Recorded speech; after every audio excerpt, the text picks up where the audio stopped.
Yaya tambola na mokili omona makambu kasi yaka na République démocratique du Congo okomona makambu si makambu ezanga kate na mboka na biso République démocratique du Congo mutu asala malamu o mutu azali yuma asala mabe akaba kate ndeka balobaka mutu akaba o bazo ko shina ye bana yuma ba o shina eboy akaba te maboko makasi finalement que devons-nous faire na mokili o yaya tozongi lisusu awa po bobengi biso bayike conseil concert makambu ya JB Mpiana na orchestre na ye BCBG yaya epesi pasi ya kosakana te. Qu'est-ce qui se passe au sein ya orchestre BCBG ya JB Mpiana na vie privée ya ye moko JB Mpiana makambu ekoleka ba décès landana ki awa après décès tomoni mwana ya kusuka kufa awa mwana na ye Océane Mpiana JB akendaki matanga te.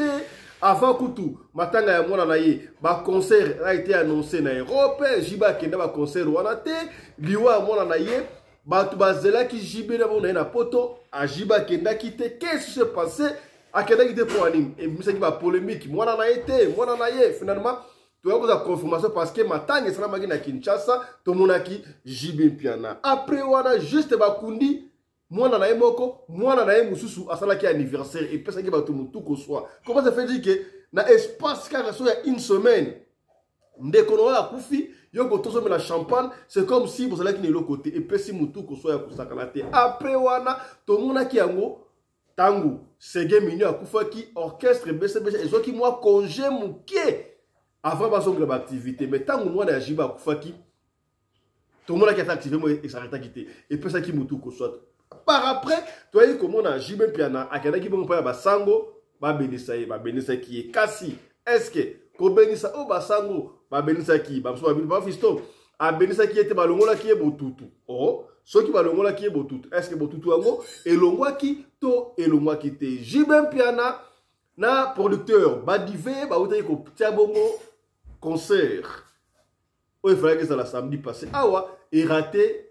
Pour l'année concert où il est raté, bah il balobi JB azokima affaire ya mwana ntuka ba fundiye afundi JB na niveau ya poto pour la niveau ya Kinshasa corruption les gars qui makasi tout le monde qui sur son noir sur blanc comment est-ce que JB a payé qui mwana ntuka plus de $100,000 tout le monde qui a mon abilité et si là qui mais comment ça fait que makambu ya concert et que simba sous-souté est-ce que et ça li makambu ya mwana ntuka ne ça dit que JB a que des pototé tous les makambu ya visa bayiki ba wino o visa irataki yango JB Mpiana akenda kite. Est-ce que ezali makambu ya JB ya solo ezali makambu ya mwana ntuka ya solo to ezali makambu ya visa batoki visa te? Est-ce que na niveau ya JB Mpiana abeta ba Zénith ba Olympia ba sali ya minene il n'a plus rien à prouver nenga lobaki awe ko manquer visa so que ezali makambu ya visa to makambu ya mwana ntuka toko découvrir yango awa na émission ya lelo parce que botali ba analyse belé oui papa fisto to linkaka vraiment yo no sala analyse po yo sala yango kitoko bengla biso commandant Anderson Congo de Jobu aya koloba na la kibino na yesibino lelo awa to sala commandant Anderson Congo de Jobu mon ami personnel la voix digitale to sala bon analyse ya ce qui se passe dans orchestre Cheur ya JB Mpiana BCBG na vie privée na famille na ye. Qu'est-ce qui se passe au juste? Voilà, yango bakam otoko sola na émission ya lelo. Mbote na bino bandeko balandi ya radio loko télévision bisika nyos tu bozwami. Merci na confiance pe fidélité bozali ko continuer ko pesa programme oyo radio lokole masolo et pa wapi chaque fois to kuta na kapona ko solo la makambo zali ko leka na communauté na biso africaine mingi ya biso batu oyo to lobaka lingala ngai komona ngai Fiston Pelende tata ya Sedek. Merci à la grande équipe qui n'est pas complète aujourd'hui dans cet après-midi à l'élo parce que boyebi yango bon qui passe elim sur ba reportage mais je vous dis que tout est assuré tout à l'heure là. C'est-à-dire à la caméra, à la lumière, à la régie, tout. Elle coordonne le tout. Elle s'équipe, la femme à la taille d'une tige spaghetti sans courbure ni virage. Maman Rina Pelende, Laris, elle est au four et au moulin pour la beauté à la émission. Il y a Lelo, il y a la régie, il y a la lumière, il y a surtout son, surtout avec Salango, il y a après-midi à Lelo. C'est une femme forte, la femme à encourager. Kitoko, pour combien? C'est que bien. Voilà. Ozali na Kigali, na Bujumbura, na Éthiopie, partout esika ozali na Kuala Lumpur, na Mbujimayi, na Kabeaka Mwanga, na Suède, na Venezuela, na États-Unis, na Johannesburg, na Witbank, na Val, partout, na Belgique.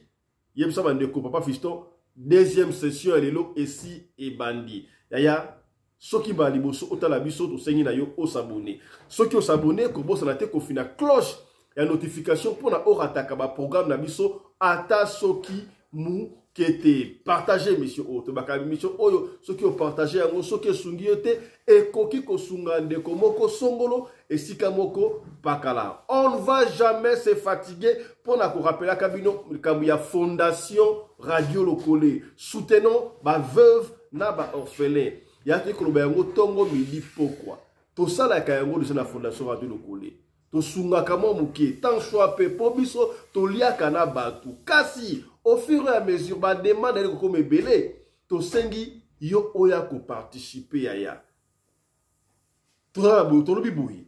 Vous avez besoin de 1000 membres dans la fondation Oyo, 1000 membres dans le groupe Oyo. Imaginez ceux qui ont commis 1000 membres. Membres ont contribué chaque mois de ces fils que 1 euro pour 1 dollar. Déjà, on aura 1000 dollars au moins. 1000 dollars, voilà, et que Sungabiso, tu fais de la moi quelques orphelins. Orphelins, qui est là, si.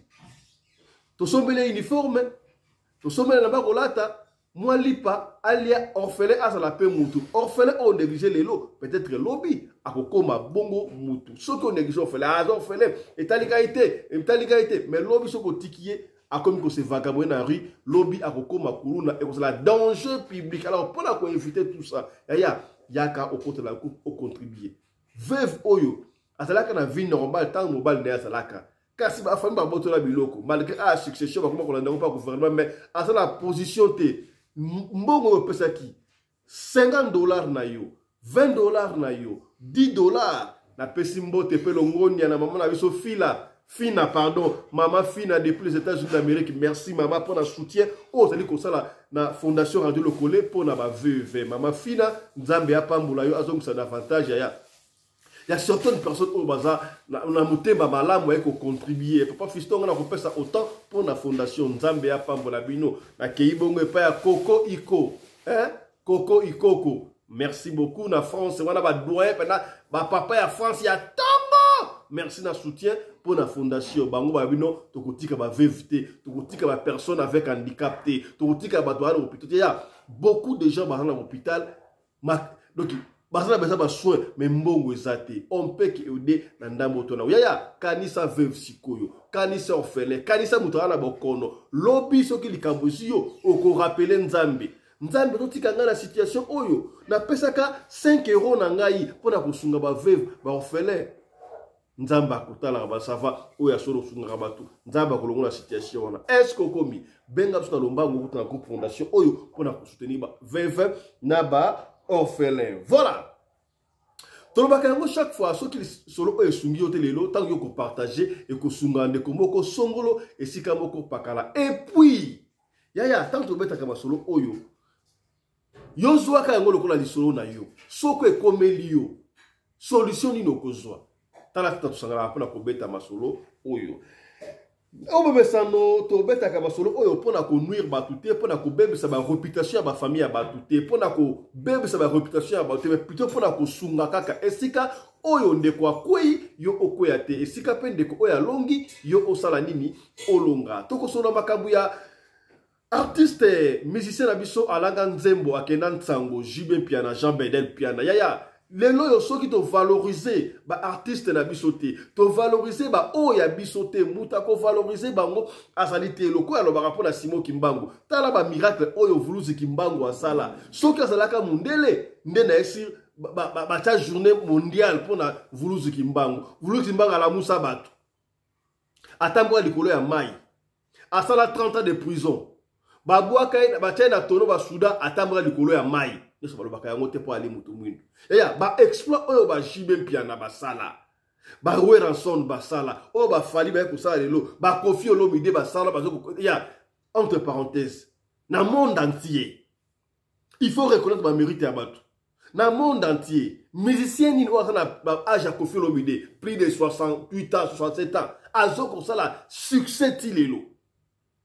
Azalité, azomete ba conseiller. Alors il faut féliciter ceux qui confèrent dans qui mundele ndeba komake na journée PlayStation pour l'année qu'on valoriser profiter. Voilà. Avec JB, oui c'est vrai, les Kameko JB, to ko ça analyse, mais to obite ko recadrer mututé. Donc, on a la katikati, botala autonoba pour l'intérêt, il y a non seulement la musique, mais pour la oh, il y a biso. Après tout, JB c'est un Congolais qu'on doit respecter, qu'on doit promouvoir na musala oyo, azali kosala. JB pena, a vous dire que ça a un problème sérieux à Wayaya. Ba mise ba na ko kufa tible, ba sala qui est mission à marque na marque. Ti ba lo ba ko non, et ko ko na famille à JB. Ba décès oyo. Le col ma c'est qui doit comme on a ti moi na JB piana Océane piana atika kibiso ti le loyo mutuka ekututaye e mona na te ba misusu barobaki no et salami ndengo wana jiba sali yango pona azwa succès pona BCBG ezonga susu na vivacité. Or est-ce que c'est là que vrai ou là qu'il faut tout a commencé ba bande ko kufa na bango mais na liwe sege mignon et c'est là qui le cola liwe salami ka boné liwe mo mystique. Il y a bomi et puis il y a eu des polémiques, on ne va pas rentrer dans la carte chamboyebi liwa na ine kufaki. Ba ko sina ba binda bas do e belé ba moulala. Et puis ça qui bilinga. Finalement, ba tout professeur bima qui que JB, il faut qu'il ne pas sango, akende apada bongo la mutema, so bongo mutema te, ba ko sala eboye akokufa ti JB to mona ki ayo kaka akei pa ba sango, ba pesi Bible, chapelet délivrance. Si go JB a continué la musique, qu'est-ce qui ne va pas yaya? Bah date ya musique ya JB oyo ataki avant que tout le monde na yakufa. Et bah d'ailleurs raté. Rappelez-vous que JB a l'ingonte la musique à Liboso congolais après plus de 10 ans ya okanga musique na porté ba congolais. JB mtenga ko zonga yango. Ba chamutu mutu ezongate JB asenga pardon ezongate et puis ya ko sala ma ndenge sala makiwana. JB baninga ba beti batie ba date JB batie ba date esimba te date ya suka oyo batu nyonso tout d'ailleurs batu bade ko ima na niveau ya JB ata sali album te ba nzembo asana ngo po JB parali légende ya na salle où ataki ya salle ya 800 personnes so 800 900 700 personnes ba mezaki na niveau ya JB te mais quand même azonga nanu na scène européenne. Azonga na poto misbazba ko savourer musique ya kitoko to savourer ba omba ba 48 heures biloko ya kala to yoka yango ba tozaki na espoir ba sombi ba billet mais et comme sibiso concert et betité pour nanini ba ike ba lobi ezali karma jiba ali ko futa asalama bebele asalama ba bebele asalama bebele tala kutu ya est-ce que zali karma ya solo tout ça yango coïncidence kaka et boute kotala yango ils na chaîne na biso là comment est-ce que ya makambu ya mabe là c'est qui to sambela pona JB na bande que introduction nga awa to protéger ba oya biso parce ali ya biso si JB était français mais ba protéger makasi ba uti ko buka ndaku ya mama ya JB mama Agnès Lusambu ndaku o mona na ya tongela ndaku kitoko tomoni yango tala ndaku ya JB ndaku étage ndaku kitoko babuki yango bato babuka ka bandaku ya bato mais kaka l'état ne ya bukaka mais l'état peut kaka de atekaka mais qu'est-ce qui ne va pas n'habiter botekeli bato ndaku binomoko boye après quelques temps ote de babuka ngo na ndenge nini ya yo pesa mutuko so ndiko kutana makambo anse so ni mona ba buka kindaku ya ba JB kota na chaîne na biso avant okomona tuya ngo live nde ba buka ngo ebande bitisuka na ba cérémonie ya salama ba sali cérémonie na biloko ko bakutaki na kati wana ke na chaîne na biso eza na chaîne na biso okotala yango po partager botala yango JB concert est raté bato bayiki ba polémique epesa mi ebele ote concert est raté ezali pona bazwaki ba visa te na niveau oyo ya JB est-ce que bakoki kozanga ba visa JB na niveau oyo ya beta ba Olympia beta ba Zénith beta ba sala minene mi basali mythique Europe o le to komona génération à l'élo et comme une Adidas kaka. Adidas. On a félicitations à la rançon de la forêt parce qu'il y a toujours à côté de Makambango à s'adapter. Tu vois que il y a conseil sur la poto. Et c'est parce que les musiciens ont surtout dans la poto. Badof dans la poto, va sa père, Kofi Olomide, Hydropole et de Vincennes. Ça viendra. Yepé à Kobeta. Donc, les musiciens presque tout à Kobeta. Donc, poto ezongi elengi ndenge ezalaka kala ezongi elengi mais JB concert est raté na niveau ya JB est-ce que bakoki kopimela ye visa bapimela ye visa azuite ezalaki nango makambo mosusu te makambo ya visa bayiki balobi ezali makambo ya mwana ntuka nalingi tososisa makambo ya mwana ntuka parce que awa na émission ya lelo yaya tokozala bongo na mwana ntuka koexplike biso soki ye afundi JB ya solo to afundi JB te soki afundi JB bon $100,000 oyo azwaki na Kisasa wana ezalaki ya nini mwana ntuka afundi JB po nini na émission ya bo raté te parce que exclusivité bokoka mwana ntuka azokolo makambo oyo est-ce que afundi JB ya solo to afundi JB te est-ce que apesaki ndengisa na mutu moko qui que ce soit afunda JB to afunda JB te awa kaka tolai pe intervention ya ndeko na biso Churambo ma maître oyo alobaki ba ancien concert JB to kolanda extrait sous awa to mais avant to koma kuna na ngina pesa biso parmi ba raison ndeko moko alobi non raison oyo JB a kendeli potote a raté ba visa oh est-ce que na niveau ya JB ba kopi mele ba visa est-ce que na habité ministère de la culture tala musala bino botika ka ba orchestre ke na kozwa visa bango mo pona nini eza patrimoine ba orchestre ezali richesse ya mboka na biso soki UNESCO so reconnaître ya kumba congolaise en principe moi c'est une proposition ba orchestre ni voyager loko na basenga autorisation de sortir ba kenda kapel na ba biloko na ba formulaire ba accessoire nyo surtout basenga demande visa ba pesi yango na ministère de la culture gouvernement il faut asenga ka visa pour l'orchestre. Vous croyez que ceux qui gouvernement qui ont visa pesa autant de visa pour l'orchestre mais pourquoi vous partez seul? C'est ça les problèmes. Est-ce que c'est-à-dire makambi ya visa ya solo to makambi ya visa te na ndeko kana ndeko intervenir ndeko ça l'intervention a besoin makambi ya visa mais na habité to kaye et puis donc citer le makambi ya mwana suka mais awa to kana raison homme ta pesi c'est makambi ya visa. Est-ce que cet homme du vrai ou il dit faux? To l'ande quand même. Féliciter JB Piana. Tu as montré que tu aimes et puis tu respectes tes musiciens. Geste au sali JB, ou là qui c'est vraiment que tu aimes et puis tu considères tes musiciens. Si on a comprendre pourquoi on a BCBG, les musiciens, raté. J'ai compris. Qu'est-ce qui s'est passé, mon frère? JB a demandé plus de 40 visas pour un concert. Il y a les 10 mains, il y a les lots. Ambassade a payé moins de 10 visas. A payé visa. Moins de 10 visas. L'esprit de Mindele, JB, c'est un grand artiste. A eu moins de 10 visas, n'a pas autant qu'on se débrouiller. Il peut se chercher les artistes n'a pas autant, à petit concert. Parce qu'il faut aussi dire que JB a un satire n'a pas autant. JB a un n'a pas autant, il va jouer les concerts sans problème. Titina na poto, Alba Compagnero, on a vu à poto, Bogis Mompe Madana poto, Alain Pela Petit à Jiba na poto, Baemeli Jiba dans l'équipe au Yaroken de la poto. Et puis il faut noter que dans BCBG, il y a des musiciens pendant la première visite de Kaloudji, c'était un résident français. Gidel, Jean Didel Lokwa Moulaïwana, c'est un citoyen belge. Mais Jiba a dit niet. Vous donnez les visas à tous mes musiciens avant la Kendi, ou bien on annule les concerts. C'est ça un leader. Il a dit niet, je vais aller, je me déplace avec tous mes musiciens. C'est ça un leader. Ça, j'ai salué ça. À un certain moment, il faut relaxer. Comment respecter les gens? Ma visa, on nous ne respecte plus. Ce que JB a fait, moi j'ai aimé. Il a accepté. Si c'était un certain leader, en Randima, à mon visa, lui, nos leaders ne voient que l'argent. À un tremblé. Il va visa à l'accueil, il la poto, à Luki, par musicien, par Kimae, à la bête en concert.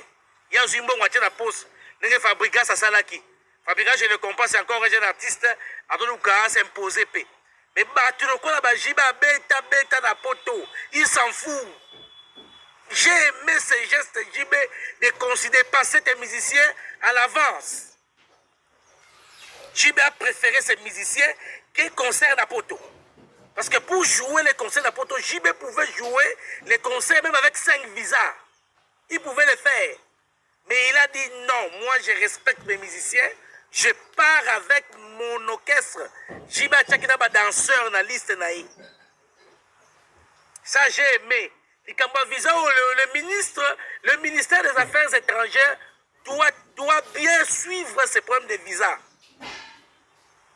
Il y a un manque de respect cruel dans les Kambaba visa vis-à-vis de notre pays. Vous savez, un jour, dans le Liban, on a visité dans le rapporteur à Suisse, ambassade à Suisse. Et j'ai été blessé, chers frères. Notre pays n'est pas respecté. Fatih Lamouka, les Kambaba visa. Nous sommes en relation diplomatique. C'est une relation. Relation, c'est donnant-donnant. Eux, ils ont accepté d'être en relation avec nous. Tu as ma capacité. Bandimi Gocha, ambassade à Suisse, na RDC. Na porté ambassade, comme RDC, pays dangereux. Et ils interdisent aux étrangers de venir en RDC. Donc nous qui vivons en RDC, nous sommes des animaux. Ça m'avait blessé. Comment on aura des investisseurs? Comment on aura des investisseurs dans ce pays? Une ambassade a-t-il un portail naïe, RDC, pays dangereux. N'y allez pas, n'y allez pas. Je lis ça. Nous avons Maman Thérèse Kaikomba. Il faut interpeller ces ambassadeurs. On peut dire ça l'information, oui. On peut, mais la portail ambassade, on ne peut pas. JB, merci. Na respect au principe musicien et félicitations, nous te soutenons. Voilà, je crois que l'on dit intervention, il y a un découp Oyo. J'ai appris quelque chose, on a quitté ma campagne, mon ami, tenez-vous déjà prêt.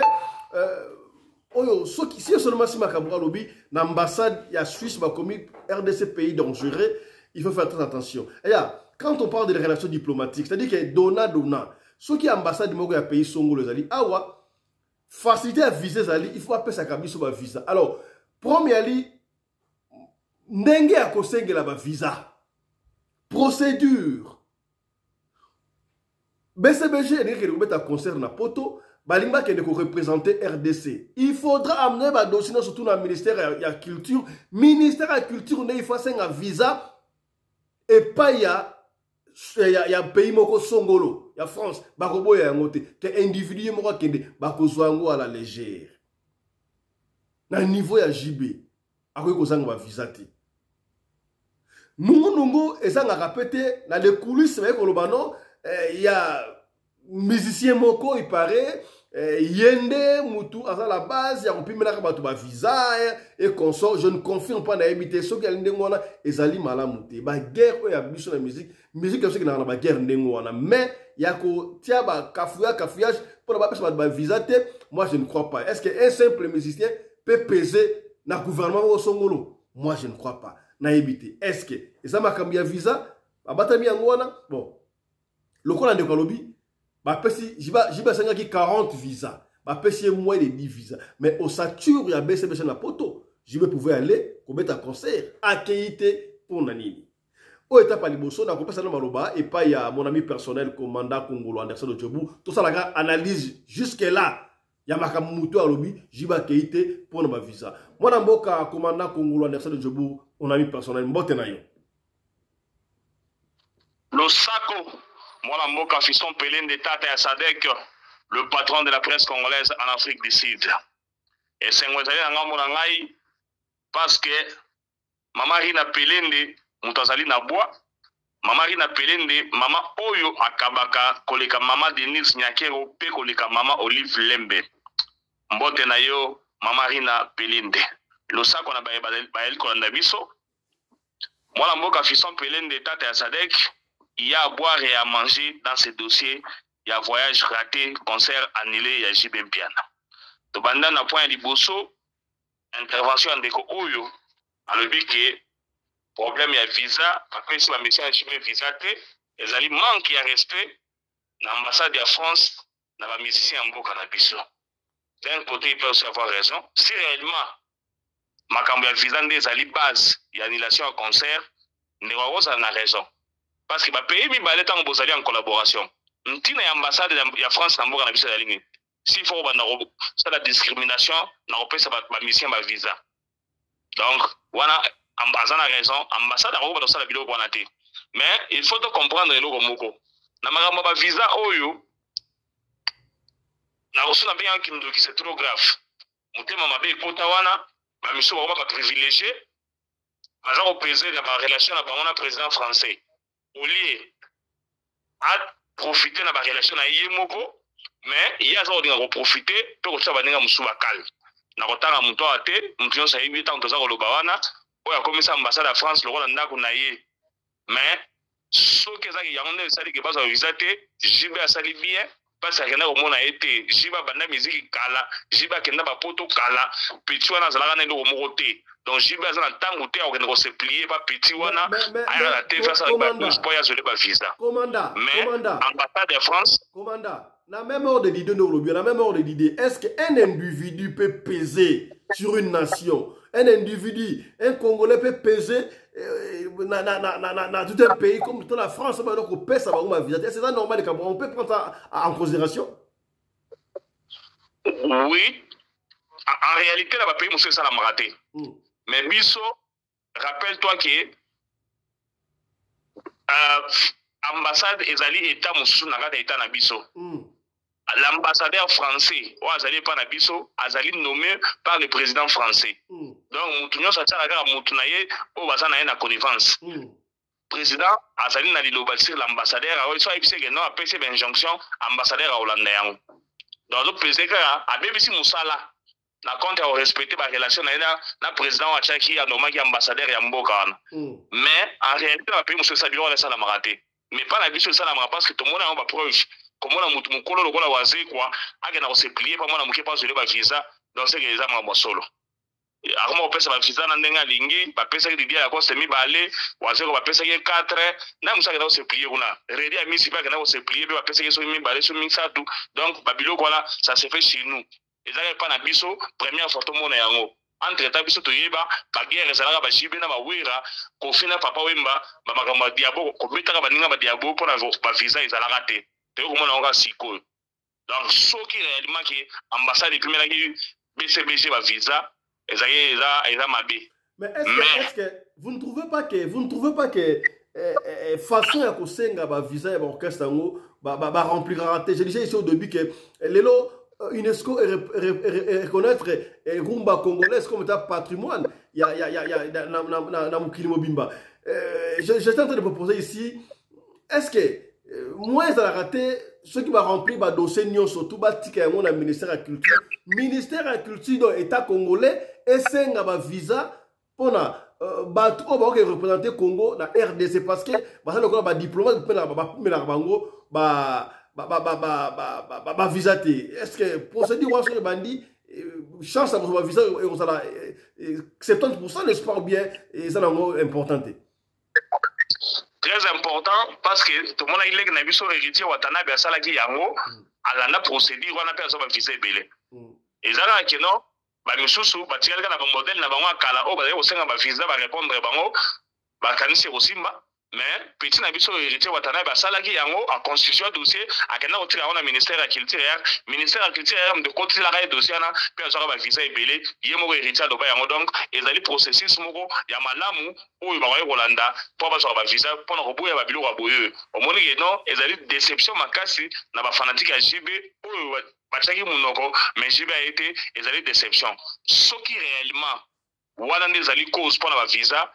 Pour moi, JB a joué très mal sa carte. Roger Ngan dans les gars à la télévision, à l'obara mingi, ma relation Zalina Yango, a eu ça directement que à l'ongo ceux qui portent parole, comme ceux qui directeur à cabinet, alors à faillir na mission naie, à faillir na musala naie parce que ils allaient na attribution, il y a responsabilité dans la carte orchestre BCBG, c'est lui qui devait faire ces démarches bien avant. Concert au reporter on sait combien de fois. Est-ce que Banda Kanayon Sona, Banda on va visiter pour l'année? Parce qu'il fallait pas mettre déjà avant tout, nani Seguin Koufa. Avant Zulema Koufa. Ce que Banda va tant on a tiré le visa de. C'est l'année. Quelques jours avant, c'est mal le concert pour demander le visa. wana ezali erreur ya bureau ya JB. Donc directeur ya cabinet na ye ndenge azomibengaka Roger Ngandu ezali faute na ye. Il devait faire ces histoires ici depuis bien longtemps. Il fallait pas s'aller là vision na bandakala. Parce que mutebe que sega okufa salite, mutebe que zule ma okufa salite, mutebe que non océan okufa salite. Donc basaki déjà censé ya kokotisa ko sala ba démarche pendant ko ba visa bien avant. Donc wana ezali faute na bango. Balanda procédure oyo leki na biso héritier alandaki ya kokuzwa ba dossier na nyonso ko ke notika na ministère de la culture et art.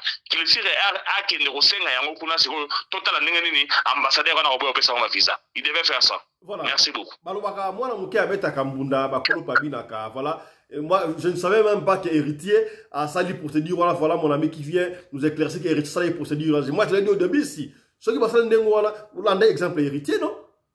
Moi, je crois et comme ça facile parce que j'ai du mal ceux qui payent 5 visa et pas un pays. Au moins, pour la relation diplomatique, parce que et ça, le diplomate. Et ça, le 5 visa avec les Jeux olympiques, Babo est raté. Alors, toi, là, procédure héritier, procédure normale. Tout à l'heure, ma visa, et qu'on continue. Mais, d'une part, mon ami, on va un visa. De l'autre côté, non, papa fiston, et ça dit ma visa té. Est-ce que pour la Jiba qui est de commettre à consort, on a besoin de monsieur à Congo qui est de oui, monsieur à Kingo qui est mais JB a ça na ossature déjà dans Mikilian poto. Tout le monde qui a un Fabrigas a mis la visa qui a petit concert dans la masse et puis par exemple les gens where en son kutu. Ma visa maintenant c'est la bilinga abandé qu'on prépare déjà équipe eux na poto ba beta concert. Donc orchestre réunion surtout et ça na ba ossature. Par exemple, JB. Ba lempela basakuna, ba Emelia, donc basa moi et belé oh sonani oh finga batona mon ami que j'aime bien. Comment il s'appelle encore? Il viendra. Voilà, apotara là où dans son il est encore là. Basa est belé. Basa est belé kuna. Mais JB a kéité. Ba ekoloba non JB a kéité et ça dit makambu ya mwana ntuka. Oh, que mwana ntuka ndenge za awa malgré 100 000 dollars so ki wana ayoka na ba place wa mususu ba fundi jibe na poto so ki jiba kei ba kangaye ako na problème ndenge confirme be mo grand pau les vieilles hippodromes de Vincennes basala ki akendete. Est-ce que c'est vrai yango bandi ko bangi sabato kutu pona ko illustrer ba bi oh yo monité papa fiston jibe kutu abana ko ne poto te ba conseil ba ko andila pona ko sekeza ma sono sama ba mwana ntuka mwana na yemo ka kufi mwana na yo makila okete azobanga makambu ya mwana ntuka ezali ya solo tozali ya lokuta na émission oyo ya tokozwa mwana ntuka tokoyoka yango kasi mutakofume yango tolaki ndeko na biso Churamboma alobi oyo akoloba wana est-ce que makambu oyo Churamboma alobi ezali ya solo to ezali ya lokuta tona nano ensemble na bino Churamboma alobi to commenter yango et puis na suka tokozwa mwana ntuka tona nano Churamboma nano est-ce que alobi ya solo to alobi ya lokuta nana Churamboma fera pirisa peine na ye moko tia bima pareil na papa chéri fa yo kaka biso ba combattant ba chaki ba na kotanga ba komona wote ba yebi mais na zolo ba miyebi na ba association mususu ba se joinaki tango mwana ntuka oyo amolo ba mso za ya solo eza confirmé yo mona ngala sa bino ngama kamba ba banga koloba ngana koloba nga ponga na ndenge nzamba sala na kwa simo kimba so ko tsenga na tona ko bima d'accord so ba ngana mai ko koma lokola Jonas ba combattant na ba association mususu ba porter plainte na likamwana pona papa chéri est-ce que ba kolobono ba porter plainte e ko sala nini bino mususu poto ozo kisasa ndenge mona poto omoni bato na ina réfléchir bato soki bato ozo jibe lokola mutu nyoso to awa na poto jibe bazwaka lokwa Johnny Hallyday pour ce monde a bêta déjà Zénith Olympia Bercy c'est un poids lourd pour tout que c'est abasala le côté mutu bazolo makambazo mesurer té azana dimension basal na bango basal n'importe qui et basal prestigieuse babeta ka n'importe qui abeta ka monter tango suko ezaki sur makambo mona nsuka mais mwana nsuka jibe sa dédommage ki bango apesa ki bango 100 000 je me souviens na sola na mwana nsuka ye mone ola nanga boye soka za sincère na sola na ye na pesi colonel mimbo te tango makambo zo nginda basaka na bio tango makambo sa ba pesa ki mbongo pe makambo ekenda ki nango mais pona bango na musicien moko azana na sima ya plainte wana bazoli na ba faire chier pe ko ebimisa bato nyonso ko chaka confusion musicien on nani mama tika na lobika boye lobi tanga gobi omoni yo zana batemba mabe na yebisa ki zela on dit mabili yo zana tembe bo zela pese na suki na fuka bambisa tembe na yo na lobaki na yo ke na makamanini ya nini ya solidarité bato basengaki jet privé bazali bato basengaki 100 000 bazali po bayena bokese na makamba bato basengaki ba 50 000 like olandi redi te redi amisi mutu abengaki ye na abetaki na concert na natiro kole bolandi renga lobite est-ce que redi akofanda na kitsa bandokosa abila yaki po asomelinga billet bato baza ba capricieux balingi makaminere bango ba prêtre avant ba ya wana faux jet privé il faut 100 000 pour mokese na ye 50 000 baboya ki yango bana ngo balobaki bon to passer outrement yango moni ba yeko joye wana waza na sima na ba association na ba combattant bato ba yebi bit na bango za ki ba combattant souci na bango za yebe fa purger il fa purger donc moi je crois que papa chéri quelque chose de malheur est bon bato basomba ki billet ça ya mamango za solo azo koko ya potote pona makambo ya mwana mais ya résident au moins makambo yo nazo faire croire na nazo bana ba congolais boy to za la mayele to za la bazo baté au moins leso ezo ki fere leso ezo ka papa Wemba leso o ezo ka ba Félix Oase ko na Bruxelles bakanga ba kraka pe na ba kraka liboso makambo ezaka bo mona ngolo ko la blague fere azaki na poto mais il a fallu kaka bima po ke na ngake ne mboka moko Afrika boy bazo ina aéroport bon pensez-vous que na Kinshasa ba ozwa jibe penate non mais ce qui ezaka awa ce qui baloba funda ngone Interpol mais le kola ba congolais baza animé na muté ya mabe nazolo banoke batu basali makamwana baza bata muté ya malamu te nazolo to comprendre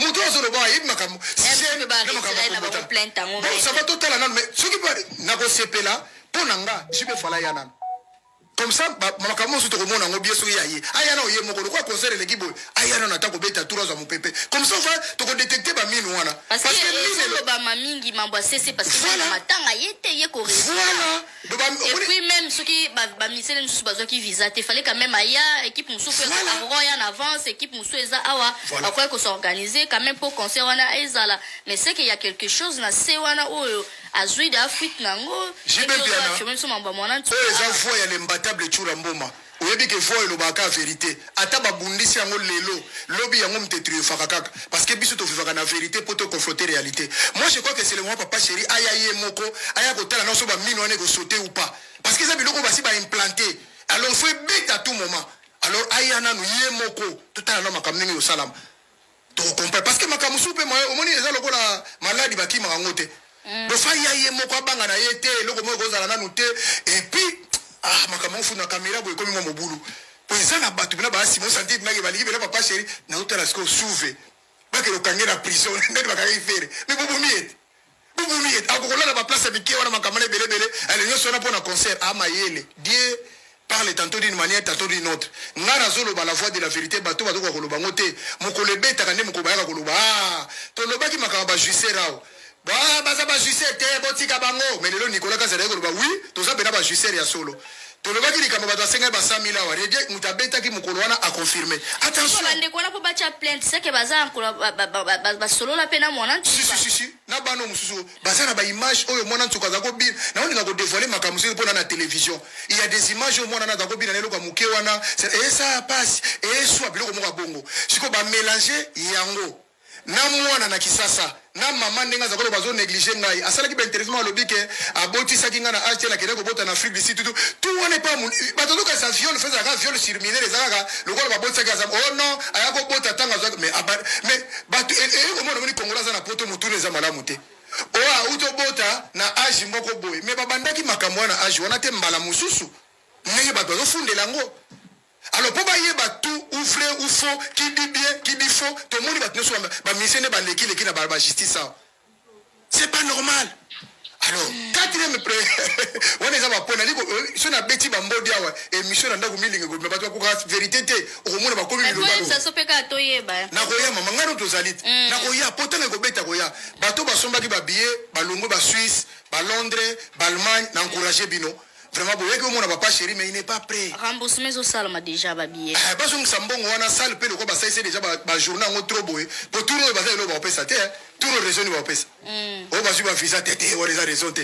donc ba bo masalo wana ba benga producteur baluka sala munene batala dépasse sala ki comme ça ba jeu bazong sela mbongo jiba continuer musala na sala ngo pezo bang sa ba viser zo pesa mate robino mundi wa sala mamba 20 et puis ba sala wana za ba sala moko mike mundela ko peso visa pour la maribel te ba pimela ki visa pour la maribel ba ko peso ba visa 30 billets pour la maribel yo na zo bisa que za théâtre maribel ozo yo kate mais na zo comprendre yote et ça place à théâtre so bote le sika théâtre to pesa to 40 visa 50 visa kaka ne sika muke a olingate oui mundela za soba mundela za soba te bakopesa bavisa menaoseka oyo eza théâtre esika bato asalaka bathéâtre tala epuis na ndenge bakodo ekoma ya bamusicien surtout jibe mpia nazozongela awa artiste ozomona jibe mpia na makambo ya viva na vie na ye musicale soki ezalaki ata werambela tika n'importe quel musicien alekaka tika po tipo aza na banere moko solide talaka bakelo baochi bau tala congolais niveau azala nango me nayebi so bazolingaka ekouta wapi na agi na ye moto asakolisi bana na ye makambo tiba wango ya nini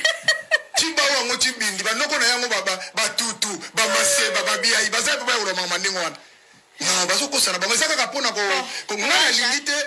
nalingi te bato baya kokota na se mpo lobi soki ayaki abe omoni akimiliwa mwana po ayebaki po ebandaki deja legenga na kopesa mwana na boyo ebandaki makambo ebele baza koluka place akobimela nzambe lokola azaka malamu atiki moto ata pema na ye jibe mpia na courage bato basombe babillet bakorambourse bino jibe mpia na il reste votre artiste préféré papa chéri Sultani je crois que voilà wana tolandi Tchura Mboma kasi bato bayike bayikolobaka mpe ebele avant topesa maloba epai ya mon ami personnel bato bayikoloba jibe aza kofuta kaka karma na ye azali kofuta oyo asala mpo nyonso tefutamaka na se awa osalaka bato mabe ozwaka basi ya bato ozwaka bana ya bato yo mpe karma kofuta yango mais likambo ekomeli jibe mpiana na simbi eloko moko oyo Tchura Mboma balobi aza na baner solide oui c'est vrai makambo ekomeli ba décès déstabilisation koto babuki na ndako ya mama na ye atonga ndako trop cher makambo babuki et concert raté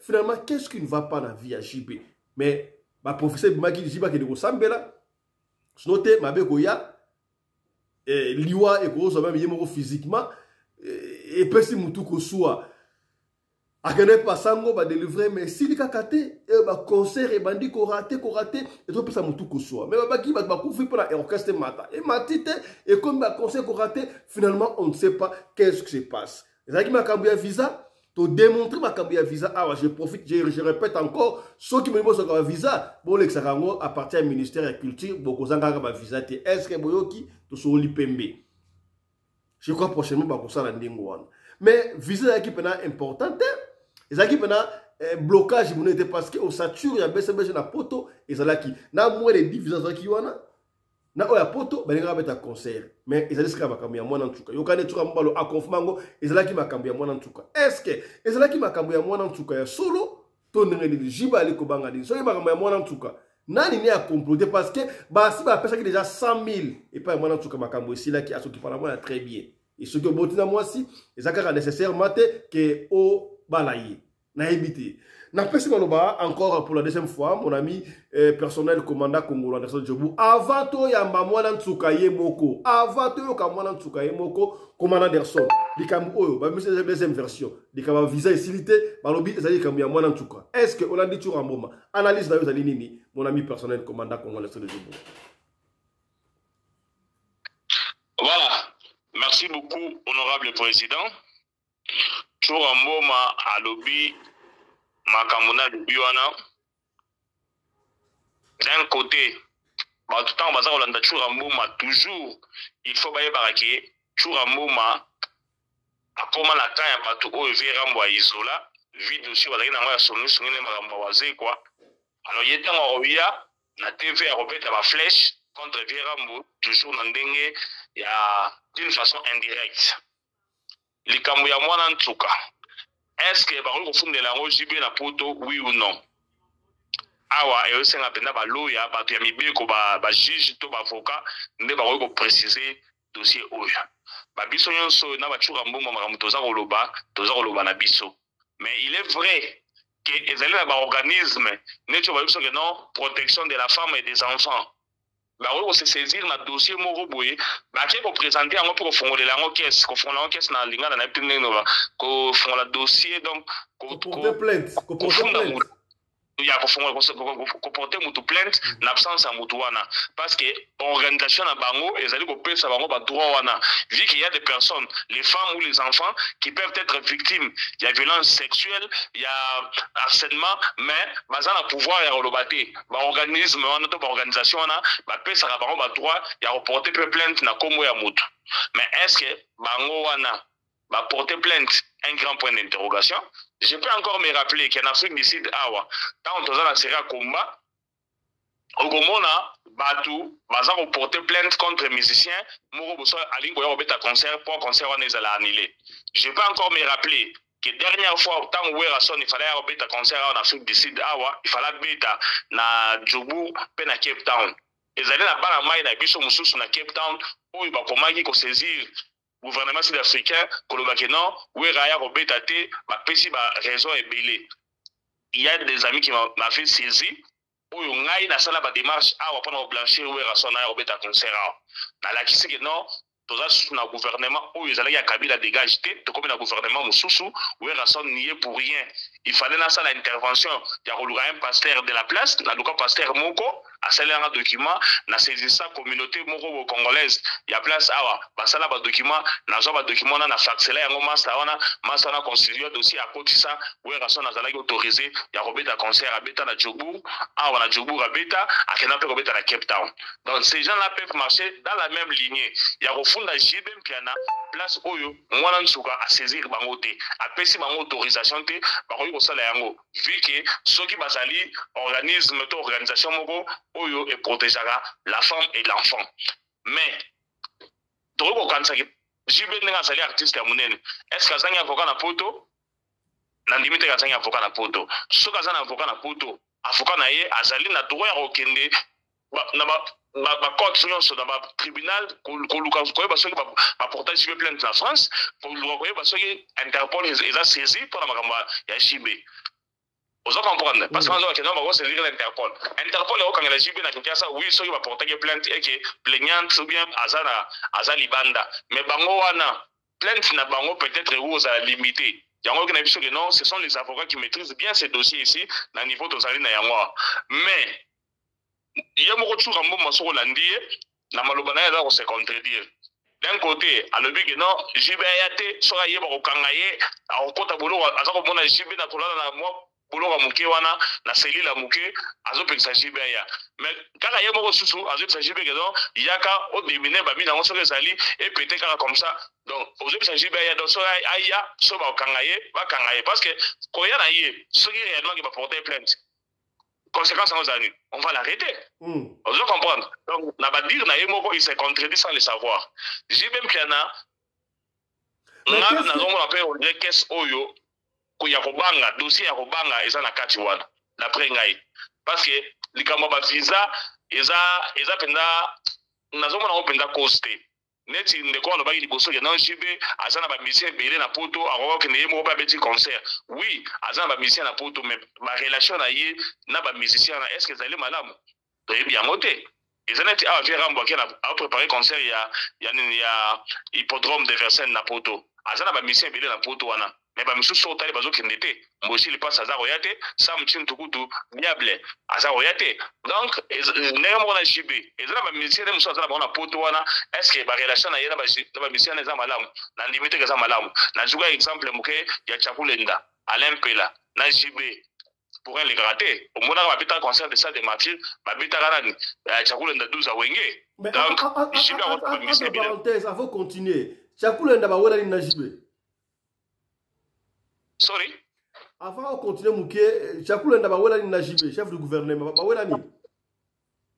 Ah, et le Bawela pendant si les deux tu es pas raconté hein. Chakulenda les gars la TV lela a diaboliser bango donc bon, allez la rage va betara kara répondre raté et le penda o Bawela vrai version na ngeba na tete lelo.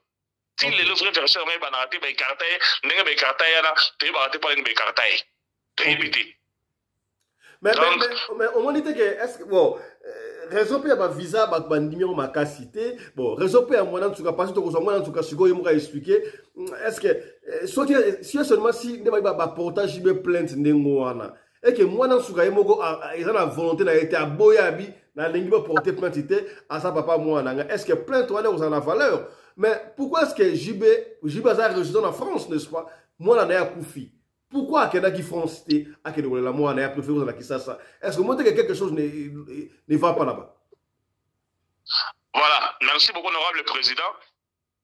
Au lobby que non moi nan suka lobby puisque il y a on té to yo la on émission dans lobby moi nan suka lobby que non apporter plainte.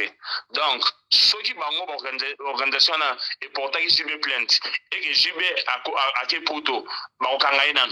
Tant ba okangaye peut-être à Robi Malabel, mais ça dans le boloko et oui.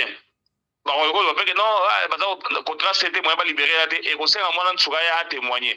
Donc pour quels sont les pas trop piango et qu'on sait intervention moi dans Tsuka. C'est autant si moi dans Tsuka ya allo bawana au monde que non, bilan d'amassa a purgé déjà boloko. Et ils ont pas mis ça. Na ba yo ba yebi jibem piana a divara vi moko boya lix. Jibem piana dans ba principe na ye à la mukara 12 heures. Aki à côté dans la salle de bain, c'est la 2 heures de temps dans la salle de bain. Bon, est-ce que y a bisanga? Surtout ba koué na miki dukuna. Ba biro yo sama ya respecter mes atés.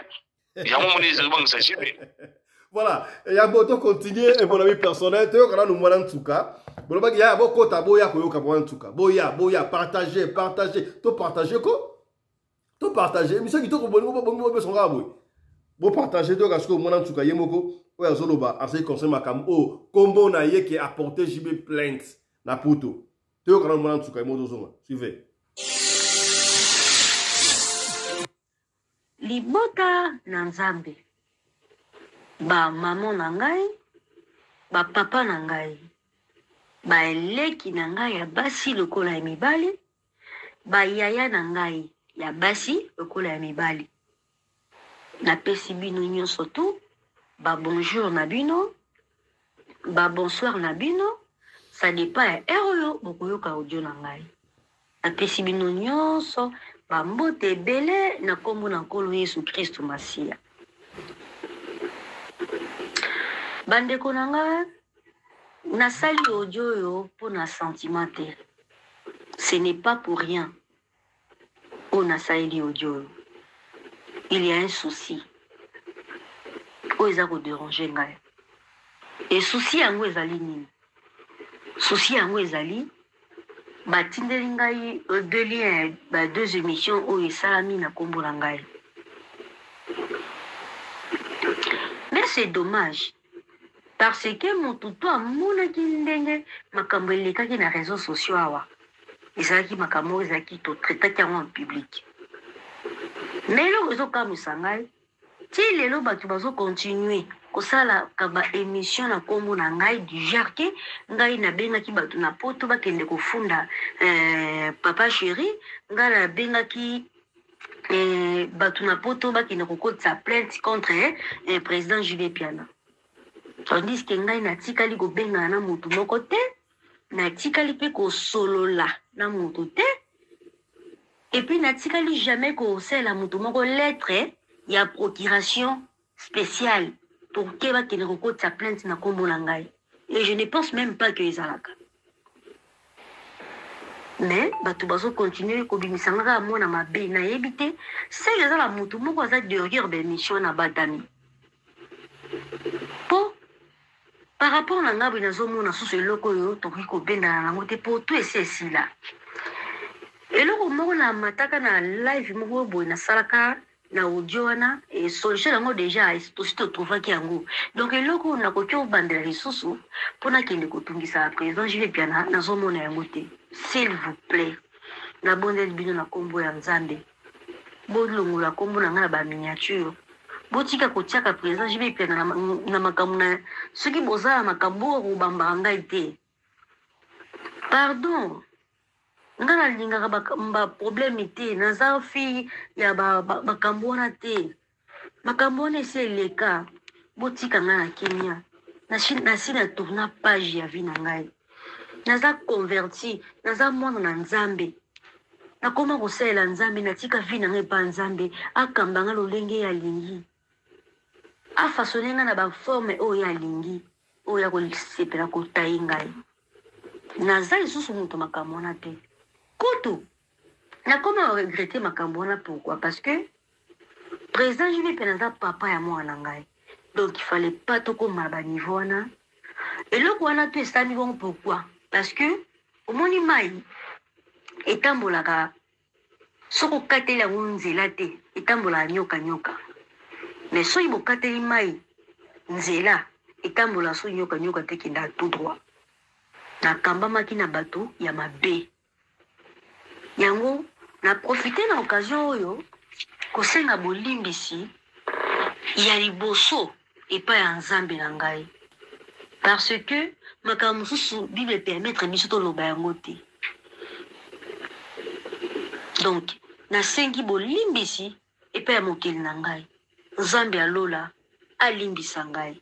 Nasengi bolimbisi liboso ya nzambe pe liboso ya moto nyonso. Nzambe na nga sala nga ngolu alimbisa ngai. Na makambo nalobaki na shokaki bato, natungisaki mitema ya bato, parce que soki osali likambo soki eshoke bato ekoma directement péché. Yango nasengi bolimbisi pa nzambe na ngai na makambo nalobaki mokili etiaki nga na erreur, baprofitaki po bakosa ngai. Nzambe na ngai limbisa ngai. Deuxième pardon na ngai na kosenga yango nasengi na public ya nzambe, na communauté congolaise, na mwasi to na mobali, na yaya na ngai to na leki na ngai, na papa to na mama, na mutu to nga na blessaki ye o na shokaki ye. Nasengi bolimbisi bolimbisa ngai na kombo na Nkolo Yesu Kristo Masiya. Nasalaki makambo wana erreur, nasosolaki bonzambe te, parce que moto oyo aza na bonzambe kati na ye, aza moto a recevoir 9 fruits de l'esprit oyo ezala lokola don oyo Saint-Esprit ye moko apesaka biso. Yango nde moto esaka différence, elakisaka ba oyo baza ya nzambe na ba oyo baza ya nzambe te. Nazangaki le 9 fruits de l'esprit kati na ngai, yango bomoni nga nakomaki na makambo wana parce que nazaki na bososoli te. Na profite na occasion oyo ya kotanga Galates, na mokanda ya Galates chapitre 5 verset 22. Toyoka oyo Bible lobeli biso. 9 fruits de l'esprit, c'est l'amour. Donc 9 fruits de l'esprit wana ya liboso ezali amour, la joie, la paix, la patience, la bonté, la bénignité, la fidélité, la douceur et la tempérance. Nazangaki 9 fruits de l'esprit au pour bonzambe ezalaki kati na nga te. Et lelo oyo je suis converti. Nasi na bongola motema na ngai. Nakoma kotambola selon makomi, selon Saint-Esprit. Ndenge eza kokamba nga ntango nyonso kolobelaka ngai na nzela bamateya, na nzela basakoli na ye. Donc mpo nazangaki amour, nazangaki patience, nazangaki makambo ebele, yango moni Satan ati aprofitaki pour ke aseme eloko moko ya mabe. Yango wana na mokili il faut kolandelaka bato bien.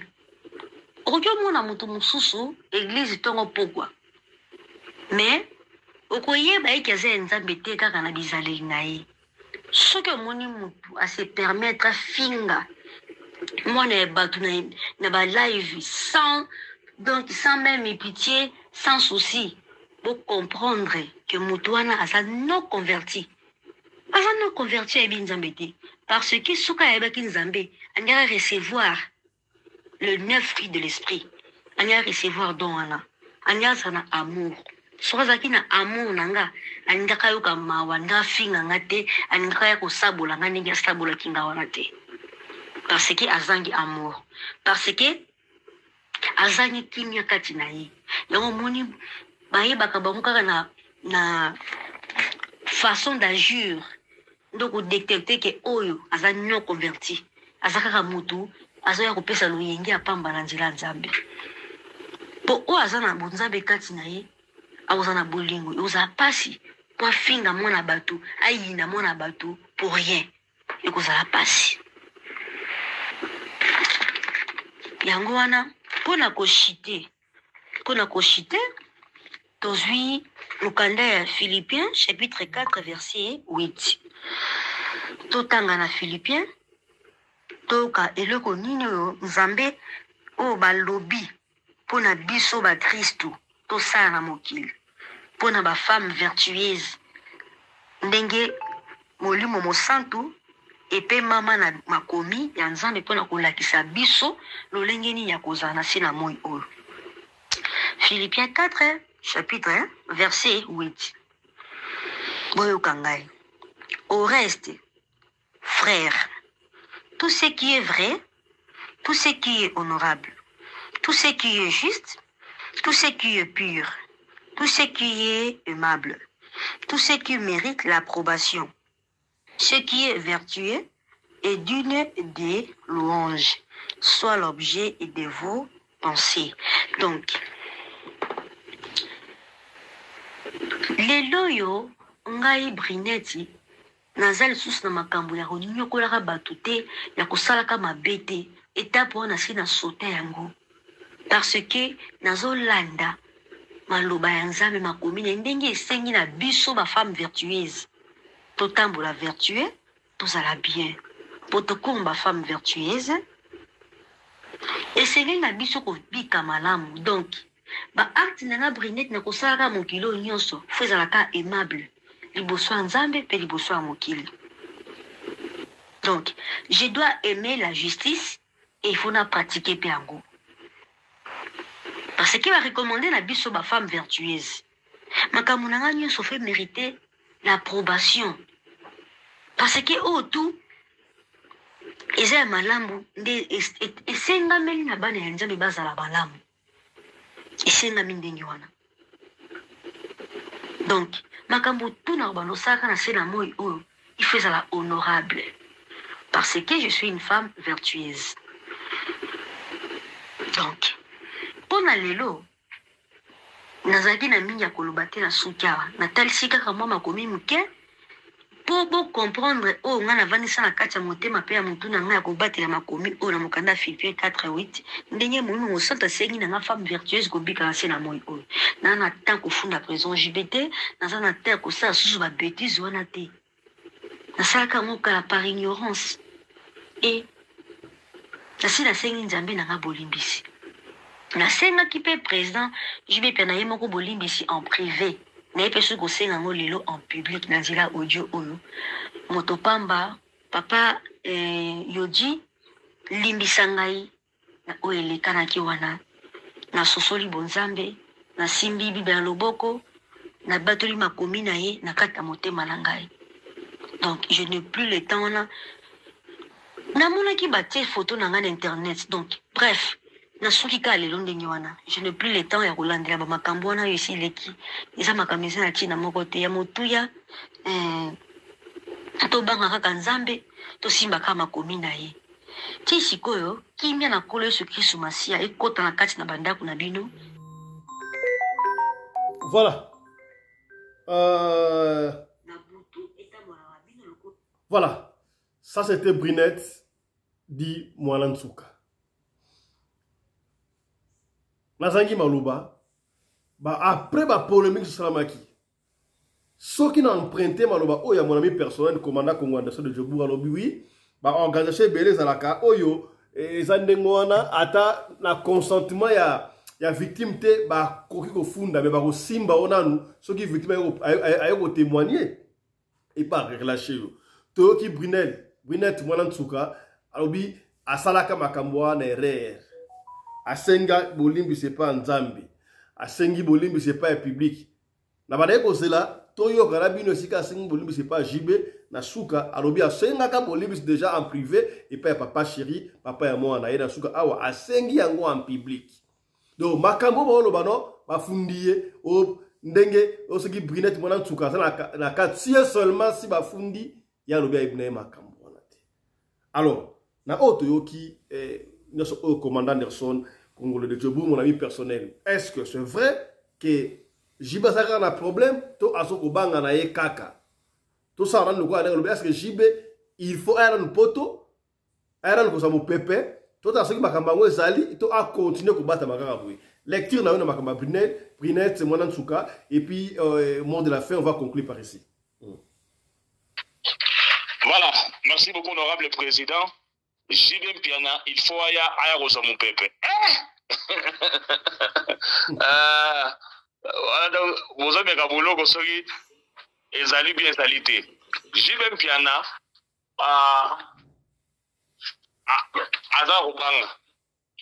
Mwana Nsouka, déjà au départ, a saigné pardon, puis a regretté l'erreur à Salaki. Erreur à Salaki, ou tagi wapi, Sandra Lina, Sandra Babote, Naki Sinjora. Basi a mitema mabe a mitema likundu basi oyo babosa na bola munyonso jiba salela ba on a vie ba préféra ba monter cabane moko boy contre JB ba benga Sandra comme ça laisser ba vidéo ba salisa ki wana et après ba bandi ko regretter. Sandra Lina déjà regretté Brunel Mwanansuka a regretté Kisinjora Biabulu président ya cabane wana yé muta organiser yango a Tikalaboué. Basala qui erreur. Mais erreur wana siko eza kolanda JB. C'est pareil na Koffi Olomide. Ba dans 16 moko boye pour la bite ya kozwa mukanda ba funda vie Rambo croyant que so ba gagner procès ba kozwa mukanda avec facilité. Et benda ba dossier ndenge benda wana vie Rambo a pirija ba 10 ans na Congo kendaka potote pour na ba fille wana. C'est pareil avec JB Mpiana na Mwana Nsouka.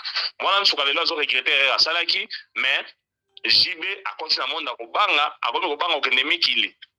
Alors, et aussi la ndengene, aussi la makambo ezalika ke non, ba avocat na ye, ba banda ko parcourir les cours et tribunaux kuna na poto, ba e basoki ezali na place moko o ba déposer plainte contre JB.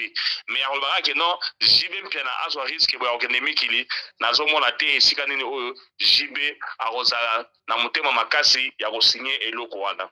Mais il y a un problème dans tout ça. Ba Congolais baza mitema mabe. Na yoka ki na introduction na yo awa, olobi ke Tosali na ba icône na biso na mboka ba légende en l'occurrence Koffi Olomide où il faut te honorer, il faut te respecter, il faut te conserver, il faut te protéger. Mais batu na biso ba leka na ba TV baza toujours batu oyo baza na pona ko détruire ba légende na biso.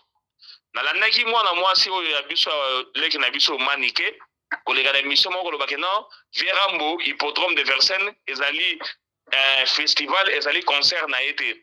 Pour elle, concert à Rambo, ils allaient festival parce que na fiche bacheye moko, bacheye mama cité et puis ma portail est au fond à 14h. Mais tellement journaliste sont yamba qui azana maye belete, il fallait tourner mutuna. Festival en osiko, Koffi a robeta na banani. Pour ceux qui veulent festival, c'est que va bien ba te belé. C'est que ba to oh, ba misusu ba robeta pe na festival na ba fiche na bango ezali wapi, ezali te. Na yoki garçon onani Churamboma azako lobaki non ndenge zali wana ba leader mususu basenga na concert à solidarité basenga ba futa ba $100,000 ba biso ba 50,000 ba zo le bango ba jet privé mais soyons quand même logique la vie na biso bino bo organiser concert à solidarité boteki ba billets sold out plus de 40,000 billets vendus bozimbongo siko bolingi ba ba prester ya ofele ata mo bo le ba misia maïlet. Entre temps, vous que non, musique est un monde arabe, monde en Congo, monde Okinawa. Musicien, on n'a jamais au triplé n'engana. Bon, Bakila est pas batou. Bon, vous faites un concert à Ophélie. Bino Bozula, bon, voit mina mitu na bango, na mutokina bango. Je vois que ça ne passe pas. Bandeko, au moni erreur, na risu elo mo Churambo malobaki wa walobi que non, erreur au Jiba Sali, salona muke, bako yuko pese le yango 40 visate. Bon, Jiba za erreur na salaka. Après beaucoup de temps. Asala erreur moko aumela abimisa mpunda sala succès na kin akenda na poto abeta concert na salle mo muke LC mpunda donc bato o batala ka musique ba yima makambo wana abeta mpunda sortir na LC salle muke tonda plein à craquer or il fallait aviser mala moko salle ya monene conseil on a opesa JB na makambo ezali boy donc Mwana Nsouka elle reconnaît son erreur Mwana Nsouka a pesi mutu moko te asaleli mutu moko te boye a pesi document ono na saleli procuration kende ofunda JB asali yango te donc JB a utilisé auto ya mwana nsuka auto yo kia pa na yo mwana mboka Fiston Pelende na radio Lokole TV. JB a utilisé yango apesa yango avocat na ye basala ba démarche kuna na France ba fouiller soki plainte moko ezali na contre ye comme ça ba avocat ba na kosamba avant JB akende et ozala bien une tierce personne apporter JB plainte avocat JB aye kosamba na tierce personne na et ozala bien JB ozala libre soki réellement ba porter qui plainte sans que ye ayeba na oyo etali bandeko na biso bazali na Congo bino bozali na Congo bozali ko chaka biso ya mwana ba confusion babuki ndako ya mama ya JB ndenge mwana mboka Fiston Pelende alobi ya ndako kitoko ndako etage batongi mais bino boza na mboka na biso na Congo wana ezali na ba place oyo il ne faut pas kotonga boki na kotonga wana tala JB bimisi miso le belé aye otonga ndako na place oyo ezali permité sikoyo permité baye babuki ndako ya mama ya JB ekoti na ba compte ya biblioko oyo za kotia JB ba stress tozali na Kinshasa wana ezali na ba place oyo tebe ke non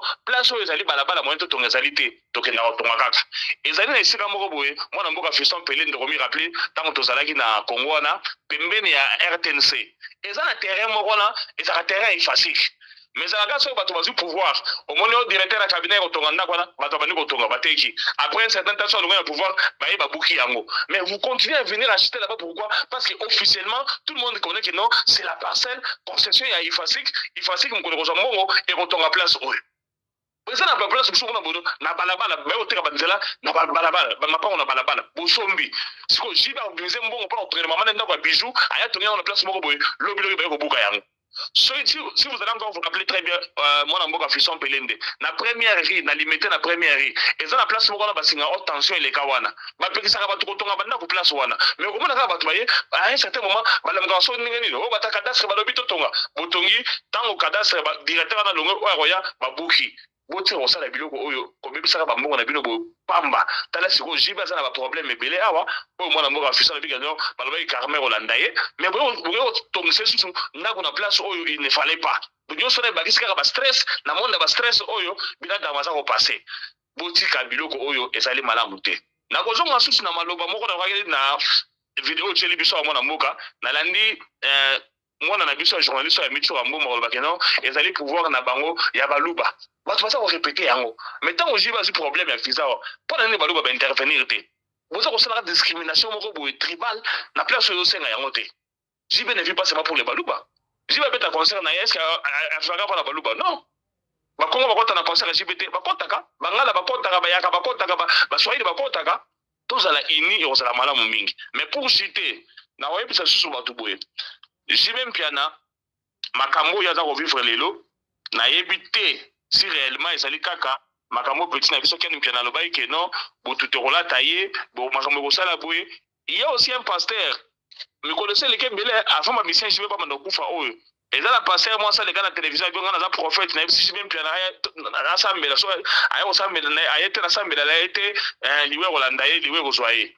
Bon na habité sur les ya mwana mtezo kokende. On a habité.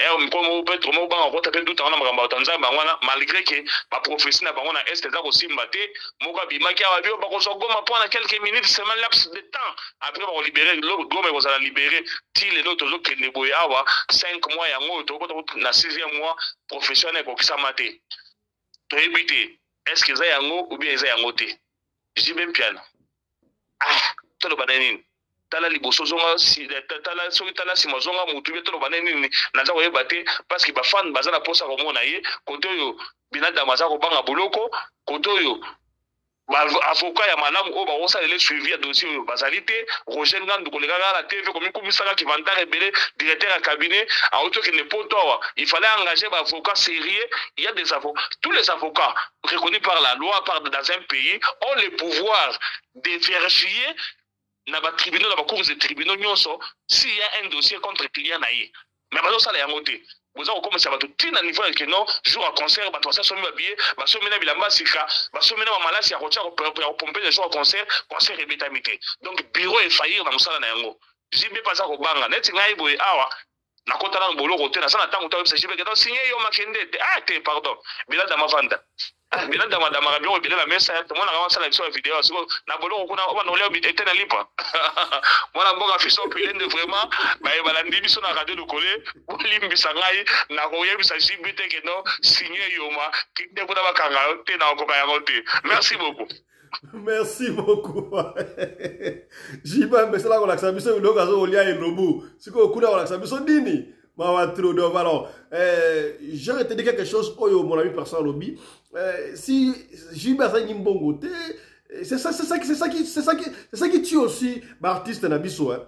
Muta interaction avec artiste yemo ko fasa a nyonso. Ba bengi au président orchestre yemo ko faut signer contrat non. Orchestre zali entreprise yaya. Et qu'on engage même 100 personnes.